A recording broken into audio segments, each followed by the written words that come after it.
What's happening, Bills Mafia? Ryan Thomas here, back for another episode of the Thomas Take Sports Podcast. And I just wrapped up the first part of today's show. The first part of today's show was the top five Buffalo Bills draft choices in Buffalo Bills franchise history. And with the good comes the bad. So it was only a matter of time before I went into the top five worst draft picks in Buffalo Bills history. I want to remind you all, before I dive into the subject matter of today's show, please subscribe to the Thomas Take Sports Podcast on Apple Podcasts, Spotify, and Google Podcasts. As well, feel free to leave a review. The reviews matter. The reviews count. They help the show grow.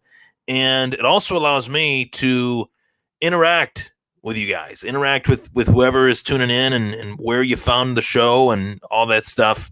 I really enjoy, interacting with the viewers and listeners of the show. So thank you for tuning in and, follow along. You can follow me on Twitter at Ryan Thomas Take, and you can follow me on Instagram as well at Ryan Thomas Take. So with that being said, this is the top five worst draft picks in Buffalo Bills history. And this was a very tough list for me to put together, to be quite honest. This was a tougher list for me to put together than the top five best draft picks in Buffalo Bills history. And I tell you why. There have been a lot of bad draft picks in Buffalo Bills history, a lot of bad ones, but most of those bad ones that popped into my head were obviously picks that were picked in the last, 20, 25 years. 28 years old, going on 29.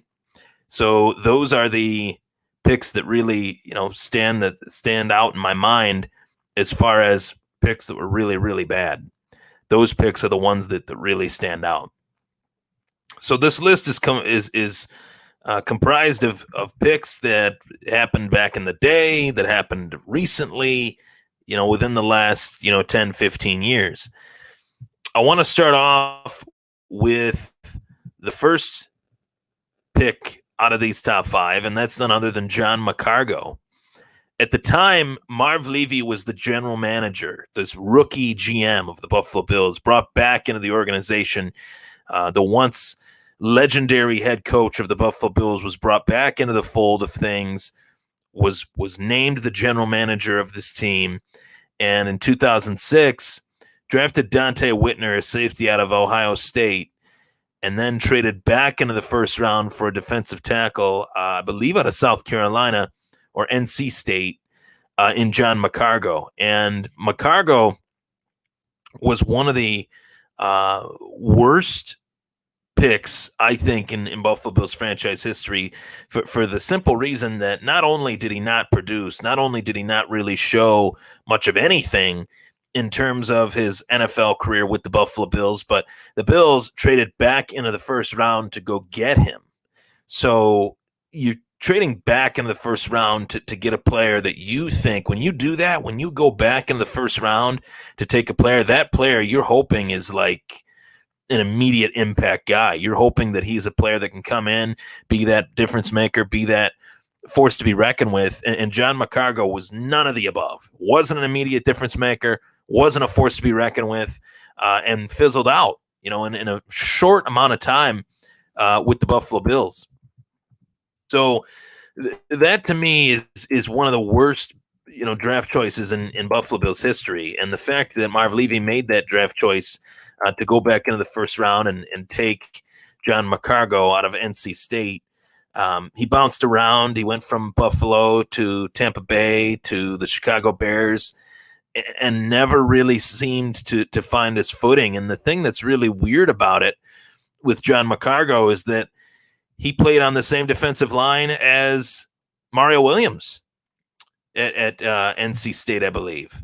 So, throwing that out there, that's pretty wild, that he was on that good of a defensive line. And, as far as, draft experts in that draft. They believed that John McCargo was a late second, early third round pick in the 2006 draft.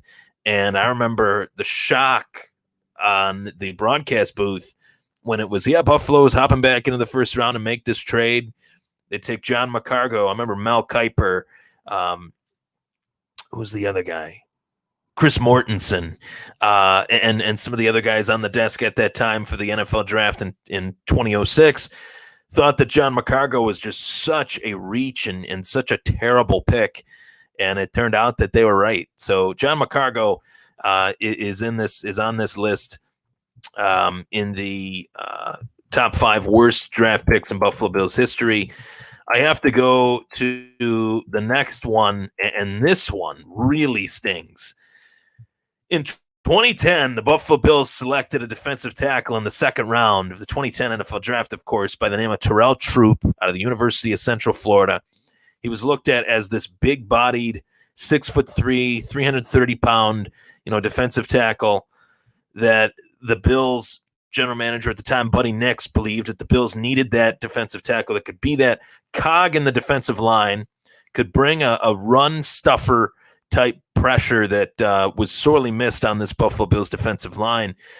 And what makes this pick so bad is not only that Torrell Troup was a bust. It was to say it was a bust is an understatement.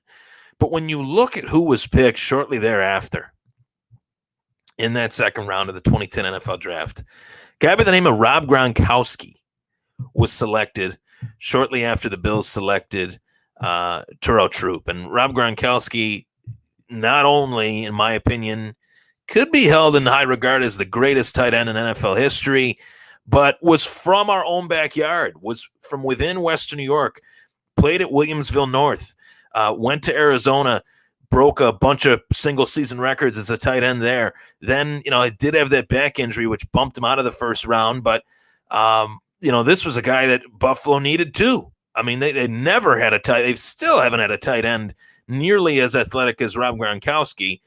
And, if you're looking at being a GM and you're as a GM in this league, you're looking to leave no stone unturned and bring in as much athleticism to this team as possible, or to any team as possible. And Rob Gronkowski, I mean, could you imagine if the Buffalo Bills would have selected Rob Gronkowski? I don't know if Gronk would have had the career that he has had without Tom Brady. But I do know that Rob Gronkowski is a great player. Just singularly in his own right, Rob Gronkowski is one of the best players to ever play the tight end position. I think he's the best tight end of his era. And the fact that the Bills passed on a guy from their own homegrown, town, Williamsville, a suburb of Buffalo. It's about 15 minutes outside of Buffalo. The fact that you pass on a player like that grew up rooting for the Bills, that grew up within our fan base, I don't think the Bills will ever get over that one. Bills fans, Bills Mafia will never get over that one. So I throw that one out there as one of the worst picks. He finished his NFL career with 31 career tackles. Placed on the injured reserve in 2012, and by 2013, he was cut. Didn't even finish his rookie contract with the Buffalo Bills, something that John McCargo actually did do for the folks out there. So we got John McCargo and Torrell Troup as two of the worst draft picks in Buffalo Bills history. I want to say that as this list kind of rounds itself out, there's an anomaly in this list that you could say is the worst draft pick in Buffalo Bills franchise history. And I didn't put him at 1 for another underlying fact, another simple reason, and that is Tom Cousineau. Tom Cousineau was a standout linebacker at The Ohio State, was a 9-year NFL linebacker playing for the Montreal Alouettes, the Cleveland Browns, and the San Francisco 49ers. The Buffalo Bills selected Tom Cousineau in a package of picks on which the Bills sent O.J. Simpson to the 49ers. We got the first overall draft choice in the 1979 NFL draft, and with that pick, we took Tom Cousineau, and Tom Cousineau didn't even play here. He said, "I will never play a game for the Bills. I'd rather sign with the Montreal Alouettes in the CFL. They signed him for double the money originally offered by the Bills, and Cousineau became a CFL star. He was the Grey Cup MVP, had an elbow injury in the CFL, and then he decided, hey, you know what? Beyond this injury, I'm not going to spend the rest of my career in the CFL. I want to go back into the NFL. And then the Bills had to, technically, the Bills owned his rights still, so they could decide to trade him, obviously, if he didn't want to come here.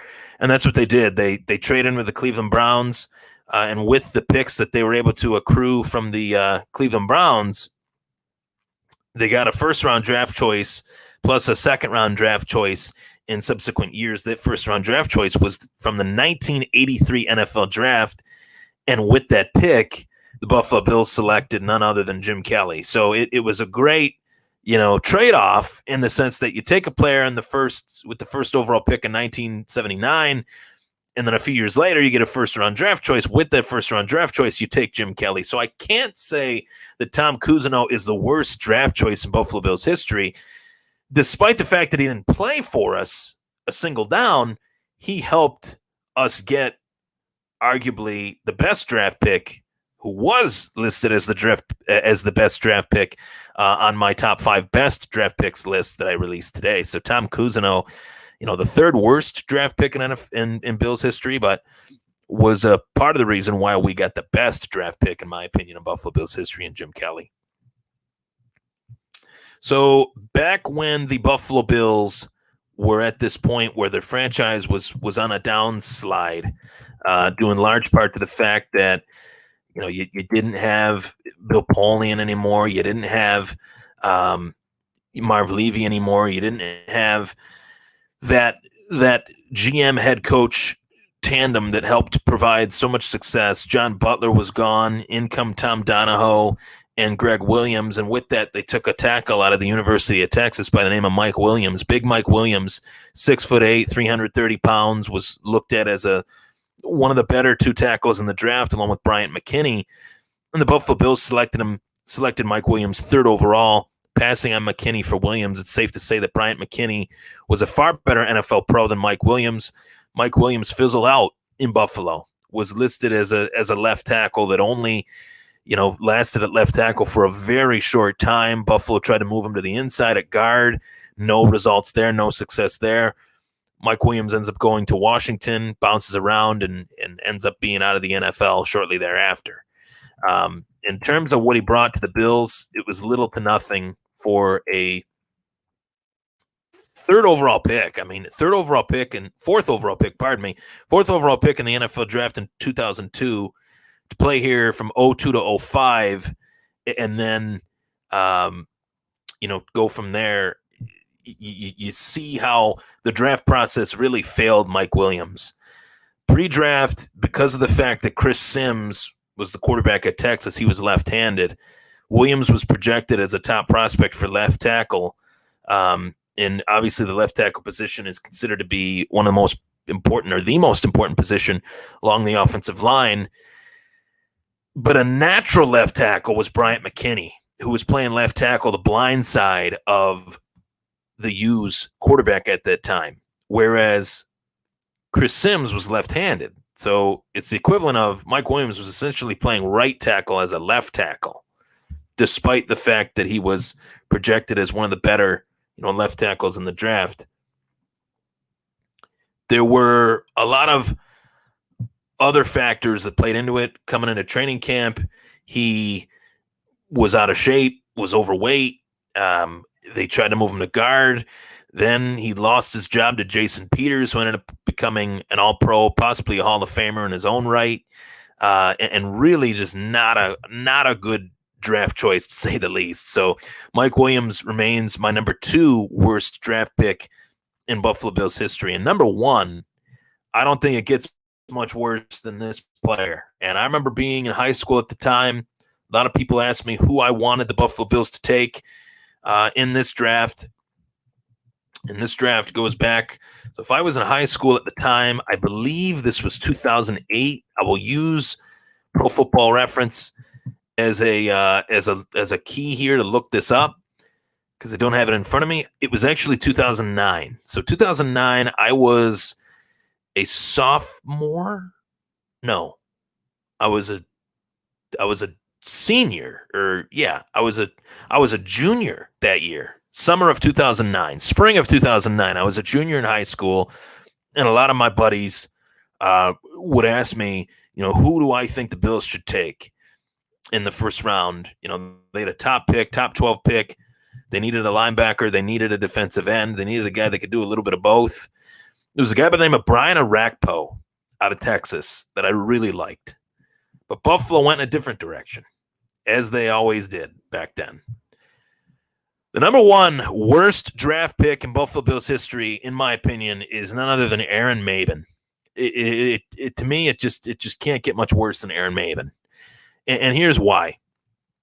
Not only did the Buffalo Bills take Aaron Maybin with the 11th overall pick in the first round of the 2009 NFL draft, they drafted him to be a starting defensive end or a starting linebacker. And he was projected as a top 10 pick. 5-year deal with the Buffalo Bills. And he finishes his rookie season with 18 tackles, 0 sacks while playing in all 16 regular season games. And in his second season, through 6 games, played on only 66 downs with 5 tackles and 0 sacks.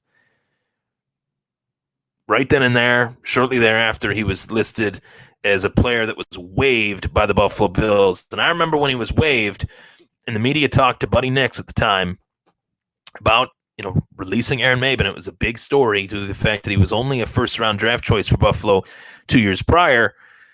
Buddy Nix, and I quote, said, "There is not a fit. There is no natural position for Aaron Maybin. He's too small. He is only 6'2", 229 pounds. And he was too big to be a safety, too small to be a linebacker, so they had no spot for him." And to me, that just showed that the scouting department within the Buffalo Bills organization at that time really just went off of collegiate stats and really just went off collegiate production rather than looking at how a player would translate or transition from the NCAA football ranks to the pros of the National Football League. As soon as Aaron Maybin became a pro, where he could play in college, it was physically impossible for him to play that role in the National Football League. We've seen other guys transition from the NCAA ranks to the NFL ranks as 6'2", 230-pound linebackers. Matt Milano is not the biggest guy on the face of the earth. Sean Lee is not the biggest guy on the face of the earth as well. Aaron Maybin couldn't translate. He wasn't fast enough. He only ran a 4.6, 4.40 at the combine. Wasn't a 4.5 guy. Wasn't a late 4.5 guy. It was a mid 4.6 guy, and those things matter as far as how a pro can translate from the NCAA ranks to the pros. So Aaron Maybin, to me, one of the worst draft picks that I've seen by any team, and one of the worst draft picks in Buffalo Bills history. Now, he went on to do some pretty philanthropic things in his life. I know that he does a lot in terms of art, focused on art full time after his playing career, and does a lot of really positive things post his football career. So, I'm not going to, kick Aaron Maybin down too much, but as a pro in the National Football League, he's one of the worst draft picks that I've ever seen, as well as the worst draft pick in Buffalo Bills history. I'm Ryan Thomas. Thank you so much for tuning into the Thomas Take Sports Podcast. Take care, everybody, and stay safe.